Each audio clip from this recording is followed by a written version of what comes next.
Lucas capítulo 1. Puesto que ya muchos han tratado de poner en orden la historia de las cosas que entre nosotros han sido ciertísimas, tal como nos lo enseñaron los que desde el principio lo vieron con sus ojos y fueron ministros de la palabra, me ha parecido también a mí, después de haber investigado con diligencia todas las cosas desde su origen, escribírtelas por orden, oh excelentísimo Teófilo, para que conozcas bien la verdad de las cosas en las cuales has sido instruido. ¿Sabías tú que Lucas, que escribe uno de los 4 evangelios, no era apóstol de Cristo? ¿Sabías que Lucas no se contaba entre los discípulos de Jesús? Lucas no era un apóstol, aleluya. Jesús eligió 12 apóstoles. Lucas no era un apóstol. Lucas no era un apóstol, no era un discípulo, no era un apóstol, no se convirtió en apóstol. ¿Y cómo escribe el evangelio? 4 evangelios existen. Está Mateo, Marcos, Lucas y Juan. Marcos, Mateo, Lucas y Juan. Y Lucas no era apóstol, no era discípulo. Pero miren lo que él escribe para reflexionar y llamarte la atención a ti en tu propio corazón.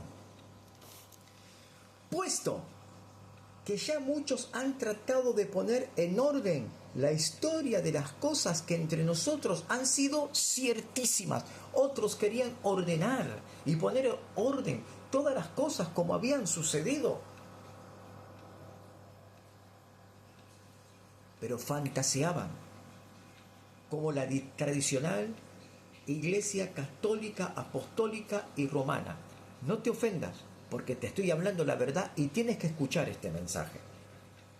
Que Constantino en el año 315 unió la Iglesia con el Estado con la Iglesia, y comenzó a profanar todas las cosas y a cambiar el orden de todas las cosas, lo cual Lucas nos había dicho siglos anteriores, 300 años antes de la fundación de Roma, del Vaticano.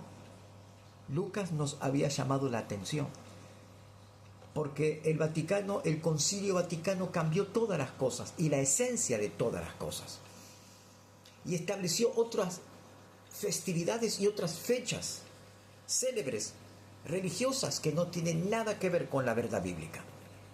Y la tradición evangélica siguió mucho de lo que el catolicismo enseñó.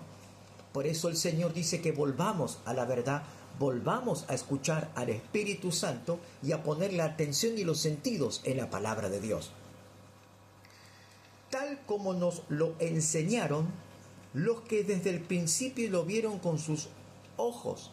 Dice que Lucas fue enseñado. A Lucas se le enseñó la verdad desde el principio. ¿Por medio de quién? De los apóstoles originales de Cristo. Lucas tenía corazón dócil para prestar atención y oído dócil para escuchar las enseñanzas de los discípulos de Cristo. Y hizo una investigación exhaustiva en el asunto y escribió en orden todas las cosas tal así como sucedieron, escuchándola él de los testigos presenciales de la vida y la obra de Jesucristo. Tal como nos lo enseñaron los que desde el principio lo vieron con sus ojos. Lucas no había visto con sus ojos todo lo que Jesús hizo, pero prestó mucha atención y creyó al testimonio de los apóstoles, que tenían el testimonio de Jesucristo y el testimonio del Espíritu Santo y la evidencia de la palabra de Dios en sus corazones. Él prestó atención y pudo discernir que lo que hablaban los apóstoles era de verdad y en verdad. Aleluya. Santo Jesucristo. Y fueron ministros de la palabra, dice, los que al principio enseñaban, apóstoles verdaderos de Cristo, no falsos apóstoles fraudulentos, obreros que no tienen nada que ver con la verdad bíblica. Dice que estos eran ministros de la palabra. Aleluya. Qué hermoso es que el Espíritu Santo diga: ese varón es ministro de la palabra. Hasta ahora no conozco. ni han oído mis oídos, que el Espíritu Santo me diga, ese es ministro de mi palabra. Con tristeza lo digo. Me ha parecido también a mí, después de haber investigado con diligencia todas las cosas desde su origen, escribírtelas por orden, excelentísimo Teófilo. Dice que investigó, averiguó. Jesús dijo, escudriñen las Escrituras, hagan un exégesis de la Escritura, escudriñen la Escritura, abran la Escritura, investiguen, lean, compartan o verifiquen un versículo con otro para saber si lo que se predica es verdad, si confirman los predicadores lo que realmente está escrito, pero tienen que analizar, como hizo Lucas, las Escrituras, y Lucas no fue contado como apóstol ni como discípulo, sino que era un simple oyente, pero se tomó todo el trabajo arduo de escribir el Evangelio de Lucas, aleluya, cuando no fue llamado al apostolado. No fue llamado al apostolado, él se tomó el trabajo y fue aprobado por Dios. Lucas no fue apóstol, pero se tomó el trabajo, asumió el compromiso, la responsabilidad de escribir el Evangelio. ¿Cuántos no son llamados a ser pastores? No son ungidos por la casta sacerdotal evangélica, y sin embargo andan por allí llevando su Biblia en silencio, sin hacer mucha pompa, ni poner títulos oficiales de su nombre como evangelista, pregonero o predicador o pastor, y van silenciosamente compartiendo la palabra de Dios con los humildes. Y van a las casas y comparten la palabra de Dios y no son vistos de nadie, y nadie les aplaude y nadie les palmotea el hombro, sino que reciben críticas y murmuraciones. Pero estos siguen al Cordero por donde quiera que va, porque son llamados y fieles santos de Dios. No así como aquellos pastores de mucha popularidad, que son reconocidos a nivel mundial y que exigen más de la cuenta.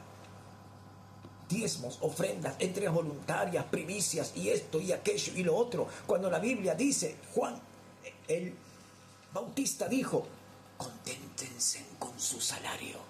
Cuando los centuriones romanos, los soldados romanos le dijeron a Juan el Bautista, ¿qué tenemos que hacer? No extorsionen a nadie, confórmense con su salario. Estos extorsionan con la palabra de Dios, apretando a las personas, poniéndolas contra la pared para sacarles aún lo que no tienen.